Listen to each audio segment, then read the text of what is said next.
Hi நண்பர்களே, அனைவருக்கும் வணக்கம். Welcome to Tamil investment channel.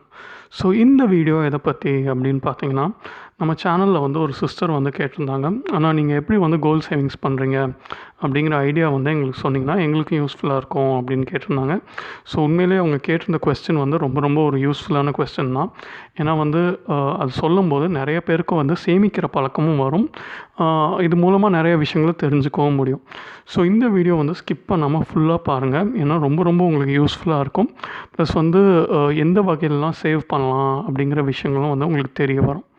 Okay, first வந்து நான் என்ன சொல்லிக்க விரும்புகிறேன்னா, நான் வந்து எப்போவுமே வந்து ஒரே விஷயத்தில் மட்டும் என்னோடய காசை வந்து போட மாட்டேன். இதை நான் நிறைய முறை வந்து பழைய வீடியோஸ்லேயும் சொல்லியிருக்கேன். ஸோ அதை தான் திரும்ப சொல்கிறேன். அதாவது இப்போ தங்கம் இருக்குன்னா தங்கத்தில் மட்டும் கொண்டு போய் என்னோடய காசை வந்து போட மாட்டேன். பிரித்து நிறையா விஷயங்களில் போடுவேன். அதனால தான் உங்களுக்குமே நான் என்ன சொல்கிறேன்னா, தங்கத்தில் மட்டும் கான்சன்ட்ரேட் பண்ணாமல் மற்ற விஷயங்களையும் கற்றுக்கங்க அப்படின்னு நான் சொல்கிறது. ஓகே, இப்போ நான் எது இதில் போடுவேன் அப்படிங்கிறத சொல்கிறேன். ஸோ ஃபர்ஸ்ட் பார்த்திங்கன்னா கோல்டில் வந்து கொஞ்சம் இன்வெஸ்ட் பண்ணுவேன். அதுக்கப்புறம் வந்து மியூச்சுவல் ஃபண்ட்ஸில் வந்து கொஞ்சம் போடுவேன். அதுக்கப்புறம் எஃப்டியில், அப்புறம் எல்ஐசியில் வந்து கொஞ்சம் அமௌண்ட் போடுவேன். அப்புறம் மெடிக்கல் இன்சூரன்ஸ் வந்து நான் எனக்கு, எங்கள் அப்பாவுக்கு, அம்மாவுக்கு, அதுக்கப்புறம் என் ஃபேமிலி எல்லாருக்குமே வந்து எடுத்து வச்சுருக்கேன். கடைசியாக வந்து ஷேர்ஸில் வந்து டைரெக்டாக வந்து இன்வெஸ்ட் பண்ணுவேன். ஸோ இந்த விஷயங்களில் தான் நான் இன்வெஸ்ட் பண்ணுவேன். இதில் முக்கியமாக பார்க்க வேண்டிய விஷயம் என்னென்னா, இது எல்லாமே நான் மந்த்லி பேசிஸ், அதாவது மாதம் பண்ணுவேன். மொத்தமாக இப்போ என்கிட்ட ஒரு ₹1,00,000 இருக்குன்னா ₹1,00,000 கொண்டு போயிட்டு ஒரே டைமில் போட மாட்டேன். மாதம் எனக்கு வர்ற சம்பளத்தில் கொஞ்சத்தை இந்த விஷயங்களில் வந்து ஆட்டோமேட்டிக்காக டெபிட் ஆகிற மாதிரி அக்கௌண்ட்லேருந்து எடுக்கிற மாதிரி நான் வச்சுருப்பேன். ஏன்னா அப்போ தான் வந்து நான் வந்து மிஸ் பண்ண மாட்டேன். ஒரு சேமிக்கிற பழக்கத்தை வந்து நான் விட மாட்டேன்.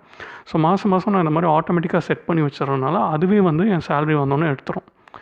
ஓகே, இப்போ கோல்டில் வந்து நான் எந்தெந்த வகையில் சேமிக்கிறேன் அப்படின்னு சொல்கிறேன். ஃபர்ஸ்ட் வந்து கோல்டு இடிஎஃப். ஸோ கோல்டு இடிஎஃப்னால் என்னென்னா வந்து உங்களுக்கு வந்து ஃபிசிக்கலாக கோல்டு இல்லாமல் ஒரு ஷேர்ஸ் மாதிரி இருக்கும், மியூச்சுவல் ஃபண்டு மாதிரி இருக்கும்.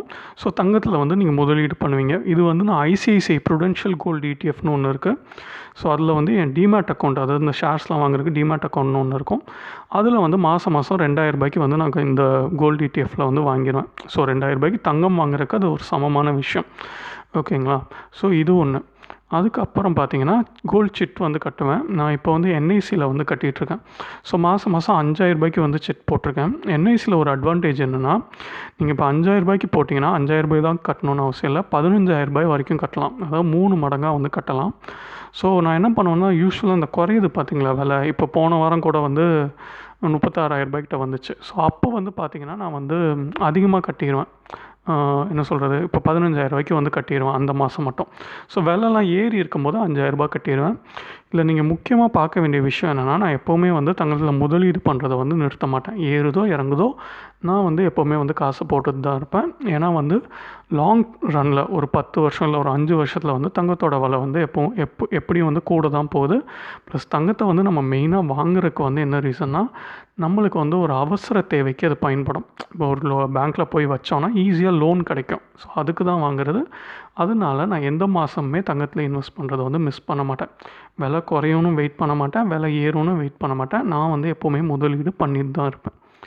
ஓகே, இப்போ அடுத்த விஷயம் வந்து இந்த அதர்ஸில் வந்து என்னென்ன வருது அப்படின்னு பார்த்தீங்கன்னா, எஃப்டி. ஸோ ₹2,500 வந்து ஐசிஐசிஐ பேங்க்கில் வந்து ஐவிஷ் அப்படின்னு சொல்லிட்டு ஒரு எஃப்டி இருக்குது. ஸோ அதில் வந்து போடுவேன். இந்த எஃப்டி எப்படின்னு பார்த்தீங்கன்னா, இதுக்கு வட்டி வந்து ரொம்ப கம்மி தான், 5% தான் கொடுப்பாங்க. ஆனால் எப்போ வேணாலும் நீங்கள் பிரேக் பண்ணி எடுத்துக்கலாம். நான் மெயினாக அந்த எஃப்டியில் காசு போடுறது வந்து ஒரு எமர்ஜென்சி தேவைக்கு வந்து அதை உடனே எடுத்துருவேன். இப்போ தங்கம் இருக்கிறதெல்லாம் வந்து நம்ம போய் ஒரு பேங்க்கில் வைக்கணும் இல்லை விற்கணும் அதெல்லாம் இருக்கும். இது அப்படி இல்லை, நான் இப்போ என் பேங்க் அக்கௌண்ட்டில் தான் இது வந்து கொஞ்சமாக டிடெக்ட் பண்ணிட்டே வருவாங்க. எனக்கு வேணுங்கிற போது நான் ஆன்லைனில் போய்ட்டு அதை வந்து திரும்ப என் பேங்க் அக்கௌண்ட்டுக்கு வந்து ட்ரான்ஸ்ஃபர் பண்ணிப்பேன். ஸோ இது வந்து நான் எமர்ஜென்சி ஃபண்டிங்காண்டி வந்து மாதம் ₹2,500 அதில் இன்வெஸ்ட் பண்ணுவேன். அதுக்கப்புறம் எல்ஐசி, இதில் வந்து ₹1,000 தான் போடுவேன். ஏன்னா எல்ஐசி வந்து 20 வருஷம் தொடர்ந்து கட்டணும். ஸோ எல்ஐசி வந்து எனக்கு வந்து அதில் இன்வெஸ்ட் பண்ணுறதுல விருப்பமே இல்லை. இருந்தாலும் வந்து டேக்ஸ் சேவ் பண்ணுறக்காண்டி அந்த ஒரே விஷயத்துக்காண்டி தான் இந்த ₹1,000 போடுறது. இந்த ₹1,000 பார்த்திங்கன்னா வருஷத்துக்கு ₹12,000 ஆகுதா.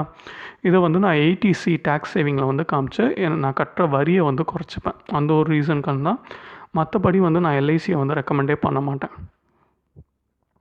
ஓகே. அடுத்து மெடிக்கல் இன்சூரன்ஸ் ரொம்ப ரொம்ப முக்கியமான விஷயம். நீங்கள் எவ்வளோ சேமித்தாலும் உங்களுக்கு வந்து ஒரு நோயோ இல்லை வந்து ஒரு ஹாஸ்பிட்டல் செலவோ வந்துச்சுன்னா நீங்கள் சேமித்து வச்சுருக்க காசு எல்லாமே கரைஞ்சி போயிடும். ஸோ அதனால தான் நான் வந்து எனக்கு என் ஃபேமிலியில் இருக்க எல்லாருக்குமே வந்து மெடிக்கல் இன்சூரன்ஸ் வந்து எடுத்து வச்சுருக்கேன். இது வந்து ரூ. 1000 மாதம் கட்டுவேன். முடிஞ்ச அளவுக்கு வந்து கொஞ்சம் அந்த ஒரு ஹாஸ்பிட்டலில் அட்மிட் ஆனால் ஆகிற மெடிக்கல் செலவு, அப்புறம் அந்த பெட்டு செலவு அதெல்லாம் வந்து ஓரளவுக்கு வந்து இவங்க வந்து கவர் பண்ணிடுவாங்க. ஸோ இது ரொம்ப ரொம்ப ஒரு முக்கியமான விஷயம். இது எல்லாருமே எடுத்து வச்சுக்கணும். ஓகே. அடுத்து வந்து மியூச்சுவல் ஃபண்டில் பார்த்தீங்கன்னா 2 விஷயங்களில் வந்து நான் இன்வெஸ்ட் பண்ணுவேன். இதுவும் வந்து எஸ்ஐபி, அதாவது மாதம் மாதம் வந்து அதுவே வந்து டிடெக்ட் பண்ணிடும், அக்கௌண்ட்லேருந்து டிடெக்ட் பண்ணி அவங்களே வாங்கிடுவாங்க. ஸோ ஒன்று வந்து லார்ஜ் கேப்னால் பெரிய பெரிய கம்பெனிஸ்லாம், இப்போ ஹிந்துஸ்தான் யூனிலீவர், இன்ஃபோசிஸ், மாருதி சுசுகி, இந்த மாதிரி நல்ல நம்மளுக்கு தெரிஞ்ச கம்பெனிஸ்லாம் இருக்குது பார்த்தீங்களா, அதில் இன்வெஸ்ட் பண்ணுற மியூச்சுவல் ஃபண்டில் வந்து நான் இப்போ ரூ. 2000 போடுவேன். ஸோ அது பார்த்திங்கன்னா ரிஸ்க் வந்து ரொம்ப கம்மி, ஏன்னா நல்லா வந்து க்ரோத்து தான் கொடுக்கும். இன்னொன்று வந்து ஸ்மால் கேப், அதாவது சின்ன சின்ன கம்பெனிஸ்லாம் இருக்கும், ரொம்ப இப்போ தான் ஸ்டார்ட் பண்ணியிருப்பாங்க, இன்னும் ஒரு 10 வருஷத்தில் பெரிய கம்பெனி ஆகலாம். இப்போ மாருதி, இன்ஃபோசிஸ்லாம் பார்த்திங்கன்னா ஒரு 10 வருஷம் முன்னாடி சின்ன கம்பெனி தான், 10-20 வருஷம் முன்னாடி. இப்போ வந்து அவங்க பெரிய கம்பெனி ஆகியிருக்காங்க. ஸோ அது மாதிரி சின்ன கம்பெனியில் இன்வெஸ்ட் பண்ணுற மியூச்சுவல் ஃபண்டில் ஒரு ரூ. 2000 போட்டிருக்கேன். இந்த 2வது விஷயம் பண்ணியிருக்கேன் பார்த்தீங்களா, இது ரொம்ப ரொம்ப ரிஸ்கி. அதாவது வந்து உங்கள் காசு 0வாக கூட ஆகலாம், ஆனால் அந்தளவுக்கு வர்த்து. இப்போ ஒரு 10 இயர்ஸ் டவுன் தி லைன் வந்து கண்டிப்பாக வந்து அது நெகட்டிவ் ரிட்டர்ன்ஸ் கொடுக்காது. ஆனால் ஒரு 2 வருஷம் 1 வருஷத்தில் காசு எடுக்கணும்னா அந்த காசு வந்து உங்களுக்கு வந்து உடனே வந்து லாபம் கொடுக்கணும்னு எதிர்பார்க்க முடியாது. இந்த ரிஸ்க்கு நான் எடுத்து தான் போடுறேன், தெரிஞ்சே தான் போடுறேன். இது வந்து கண்டிப்பாக ஒரு 10 வருஷத்தில் எனக்கு வந்து லாபத்தை தரும் அப்படின்னு. இந்த 2 மியூச்சுவல் ஃபண்ட்லேயும் நான் மாதம் மாதம் ரூ. 4000 வந்து இன்வெஸ்ட் பண்ணுவேன். இதை வந்து நான் இப்போதைக்கு பிரேக்கே பண்ண மாட்டேன். இது வந்து நான் ஒரு 10 வருஷம் 10 இயர்ஸ் லாங் டேர்ம் பெர்ஸ்பெக்டிவில் இன்வெஸ்ட் பண்ணுறது. அதுக்கப்புறம் வந்து இஎல்எஸ்எஸ், அதாவது டேக்ஸ் சேவிங் மியூச்சுவல் ஃபண்ட் அப்படின்னு சொல்லுவாங்க. ஸோ அது வந்து இப்போ எனக்கு வந்து எவ்வளோ டேக்ஸ் சேவ் பண்ணணுமோ என் சேலரி பேஸ் பண்ணி அதை பொறுத்து வருஷத்துக்கு ஒரு தடவை அந்த மியூச்சுவல் ஃபண்டையும் நான் வந்து வாங்கி வச்சுப்பேன்.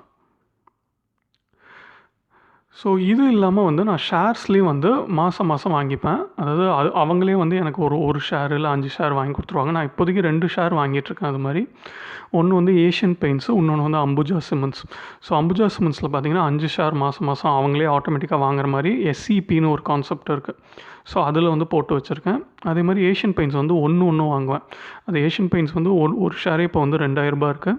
ஸோ அதுவுமே வந்து மாதம் மாதம் வாங்குவேன். ஏன் இந்த 2 ஷேரை நான் வாங்குறேன்னா, இவங்க வந்து உங்களுக்கு டிவிடெண்ட் வந்து அதிகமாக தருவாங்க. அதாவது 3 மாதத்துக்கு ஒரு தடவை வந்து உங்களுக்கு ஒரு அமௌண்ட் வந்து அவங்க லாபத்தில் வந்து பங்காக தருவாங்க. அது ரொம்ப பெருசாலாம் இருக்காது. ஒரு ஷேருக்கு ஒரு ரூ. 100 அந்த மாதிரி கொடுப்பாங்கன்னு வச்சுக்கோங்க. இருந்தாலும் அது நம்மளுக்கு வந்து ஒரு வருமானம் தான். ஸோ இந்த மாதிரி விஷயங்களை தான் நான் வந்து இன்வெஸ்ட் பண்ணிகிட்ருக்கேன். இதில் நீங்கள் மெயினாக நோட் பண்ண வேண்டிய விஷயம் என்னென்னா, நான் சிறுக மாதம் தான் சேர்க்குறேன், மொத்தமாக கொண்டு போய் சேர்க்குறதில்ல ஒன்று. இன்னொன்று வந்து ஒரே விஷயத்தில் வந்து நான் என் பணத்தை போடுறதில்ல. இப்போ தங்கம்னா தங்கத்தில் மட்டும் போடுறதில்ல, மியூச்சுவல் ஃபண்ட்னால் மியூச்சுவல் ஃபண்டில் மட்டும் போடுறதில்ல, அதே மாதிரி ஷேர்ஸ்னால் ஷேர்ஸில் மட்டும் போடுறதில்ல. எல்லாத்துலேயும் கலந்து 4 விஷயத்தில் போடும்போது ஒன்று கைவிட்டாலும் இன்னொன்று வந்து எனக்கு கை கொடுக்கும். இந்த கான்செப்டை தான் நான் வந்து நம்ம சேனல் ஆரம்பிச்சதுலேருந்தே முக்கால்வாசி வீடியோஸில் பார்த்திங்கன்னா நான் சொல்லுவேன். பட் நம்ம வியூவர்ஸ் எல்லாருமே பார்த்திங்கன்னா தங்கத்தை பற்றி போடும்போது தான் நிறைய பேர் வந்து இன்ட்ரெஸ்ட் காமிச்சு பார்ப்பாங்க. அதனால தான் நான் இந்த டாபிக்ஸ்லாம் வந்து ரொம்ப டச் பண்ணுறதில்ல.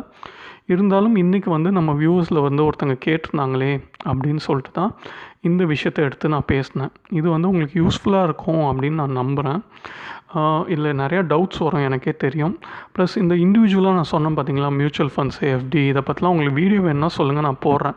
ஏன்னா யூஸ்வலாக போடும்போது இதுக்கு வந்து ரொம்ப ரெஸ்பான்ஸ் இருக்கிறதுல இல்லை, அதனால தான் நான் போடுறதில்ல. ஆல்ரெடி வந்து மியூச்சுவல் ஃபண்ட் பற்றிலாம் வீடியோஸ் போட்டிருக்கேன் நம்ம சேனல்லே. பழைய வீடியோஸ்லாம் எடுத்து பார்த்தீங்கன்னா தெரியும், எஃப்டி பற்றியும் போட்டிருக்கேன். ஸோ இது வந்து பயனுள்ளதாக இருக்கும் அப்படின்னு நம்புகிறேன். எதுவும் டவுட்ஸ் இருந்தால் கமெண்ட் பண்ணுங்கள், நான் முடிஞ்ச அளவுக்கு வந்து ரெஸ்பாண்ட் பண்ணுறேன். மறக்காமல் இந்த வீடியோவை லைக் பண்ணுங்கள்.